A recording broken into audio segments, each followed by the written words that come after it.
बनाने के लिए कि इंसान में अभिमान ना रहे, और जब तक अभिमान रहेगा भगवान राज्य प्रसन्न नहीं हो सकता। और जैसे रावण ने जो साधना भक्ति की, पुण्यात्माओं आप तो लाख जन्म नहीं कर सकते, इतनी कुर्बानी यहाँ से काट कर चढ़ा दिया, लेकिन एक त्रुटि रही, उसने अभिमान नहीं गया, और वो अभिमान उसको खा गया, लेकर डूब गया। कुल का नाश कराया, अपना नाश कराया, भक्ति नाश करा लिया। तो सबसे पहले अपने भगत के अंदर आधीनी होनी चाहिए। एक प्रमाण बताया है परमात्मा ने, एक उदाहरण दिया है। एक अजाजील नाम का भक्त था, साधक था। अब जैसा हमने गुरु मिलते हैं, हम उन गुरुओं को कंप्लीट मान के, संपूर्ण मान के उसके आदेश का पालन कर लेते हैं। जीव की तो इतना ही काम होता है श्रद्धालु का। अब इन्होंने क्या कर रखा है कि राम नाम की गाड़ी की ब्रेन में टिक रखी है। किसी ने एक पहिया ले रखा है व्हील, उसको घुमा रखा है, जाइए राम नाम की गाड़ी, तुम भी दिखाओ इसको। किसी ने एक स्टीयरिंग ले रखा किया, राम नाम की गाड़ी है। अब जैसे कोई हवन करते फिरते हैं, कहते यह भक्ति है। कोई सुबह शाम के नित्य-नेम कर लेते, छोटे मोटे गीता का, कोई वेदों का, कोई कहते यही भक्ति है। ये सारी मिला के भक्ति बना है। तो उसको एक पहिया दे रखा था उसके गुरु ने कि बेटा प्रणाम करा कर, और प्रणाम करने से तेरा स्वर्ग में वास हो जाए। क्योंकि ये जो यज्ञ हैं, जब तक हमें सत्साधना न मिलती है, स्वर्ग तक की साधना है। लेकिन हम इन यज्ञों को स्वर्ग के लिए नहीं, अपने मोक्ष के लिए प्रयोग करेंगे। हम जिसका हमारे ऊपर कर्जा है उनको ये पकड़ा देंगे कि आप अपना ये ऋण पकड़ो, हमने तुम्हारे लोक में वो रेस्टोरेंट नहीं चाहिए, हम आगे को चलने वाले हैं। उस अजाजील ने अपने जीवन काल में, पहले लाखों वर्षों की आयु होती थी, 1 अरब प्रणाम की, दंडवत प्रणाम लेट लेट के। और जब वो ऊपर गया, विष्णु जी को इष्ट मानता था, विष्णु जी के लोक में गया। अपने आत्मा जो भी क्रियाएं आप यहाँ कर रहे हो, जैसा भाव आपका है, आपकी भी ऐसी परीक्षा होगी त्रिकुटी पर जाके। और जैसी श्रद्धा आपकी इस दास के प्रति यहाँ होगी, ऐसी वहाँ होगी, तो वहाँ परमात्मा आपको इस दास के रूप में मिलेगा।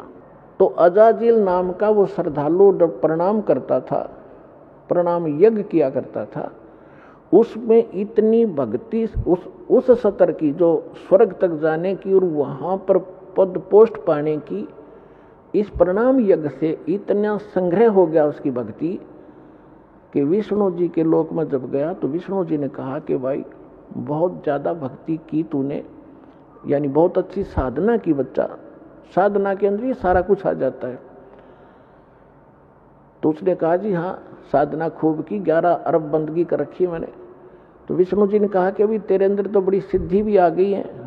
अच्छा जी, हाँ, एक बच्चा बना दे, एक लड़का उत्पन्न कर। तो उसने कहा जी कैसे करूं, मुझे तो पता नहीं। तो भगवान ने कहा, विष्णु जी ने, कि ये कह दे कि नर भव।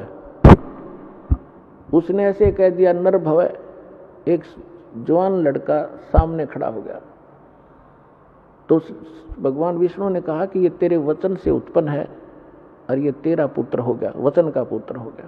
बोला अच्छा ठीक है, और खुश हो गया कि देख मेरे में कितनी शक्ति होगी।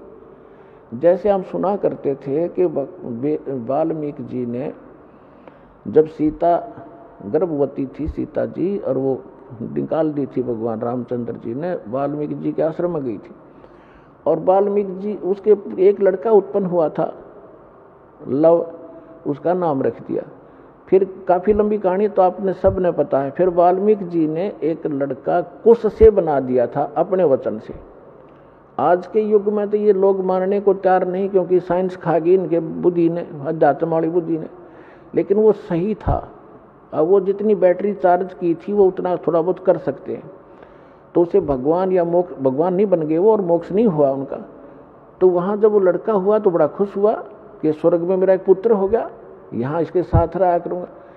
फिर भगवान विष्णु ने कहा कि अजाजील इसको प्रणाम कर, दंडवत। अब वो तो उसका तो गेम में यही था, इसी मैच के कारण, गेम के कारण तो यूँ इस पद पर पहुंचा था। तो उसने बोला ना करूं इसको, क्यों भाई? भगवान बोले क्यों नहीं करे इसको प्रणाम? कि ना करूं, ये तो मेरा पुत्र है, मेरे वचन से हुआ है। अब भगवान विष्णु ने सोचा ये तो भाई फेल हो गया परीक्षा में, फिर भी उन्होंने सोचा चल थोड़ा सा इसको ग्रेस मार्ग दे देता हूँ, जब बुद्धि काम कर जाती इसकी। उस लड़के को अपने जहाँ वो खड़े थे बाउंड्री के अंदर, उससे परली साइड भेज दिया। और उसमें एक गेट था, इतना एक बाईपास रास्ता था, उसमें झुक कर जाना पड़ता था नो बाहर निकलने के लिए। वो लड़का तो परली साइड निकल के खड़ा हो गया। अब भगवान ने सोचा इस अजाजिल को मैं इस गेट से निकाल ले चलता हूँ, और ये झुके ज्ञाना से झुक कर निकलेगा तो मैं मान लूंगा भाई चल इसका ये नाश ना होगा भक्ति का, जिसी भी इसने भक्ति की है। तो भगवान भी समेत मुकुट के झुक कर निकल गए, उसका सामने लड़का खड़ा था। और अजाजिल से कहा कि आजा अजाजिल, तुझे स्वर्ग की सैर करा के लाता हूँ। तो अजाजिल बोला मैं सब जानता हूँ, तू छलिया है, तो मेरी फिर मजाक करेगा कि देखा ना मैं झुक के निकलूंगा तो परिणाम हो जाएगा मेरा लड़के को, और तो आप जो है ना मेरे साथ धोखा करना चाहते, मैं ऐसा अनजान नहीं हूँ, बिल्कुल नहीं करूँगा, नहीं आऊँगा। तो परमात्मा बोले जा भूतनी के निकल यहाँ से। वो वहाँ से पटक दिया ठाक है, और सारी वह भक्ति कैंसिल कर दी। कहते हैं बेअदबी भावनी साहिब के ताही अजाजिल की बंदगी पलमा ही भाई। जब परिणाम कर रहा है और जिस उद्देश्य को लेकर करा, फिर वो अकड़ने की नो खाक तो नहीं वो साधना की, क्या रिहर्सल किया। तो पुण्यात्माओं ये जो रिहर्सल आपसे कराई जाती है, कहते हैं जय गोपाल दंडवत कर और पैरा पड़ प्रणाम, दुआ करो दिल पाक से असला असली इस्लाम। तो इस प्रकार आपको यहाँ जो रिहर्सल कराई जाती है, जो ज्ञान दिया जाता है, ये आपके इस भक्ति रूपी सफर में कदम कदम पर आपका काम आओगा। और ये प्लस और माइनस, ये फॉल पॉइंट आपको बताए जाते हैं ताकि आप इस भक्ति को नाश ना कर लो। कहते हैं जैसे माता गर्भ को रखे यत्न बनाए, ठेस लगे ते क्षण होवे तेरी ऐसे भक्ति जावे।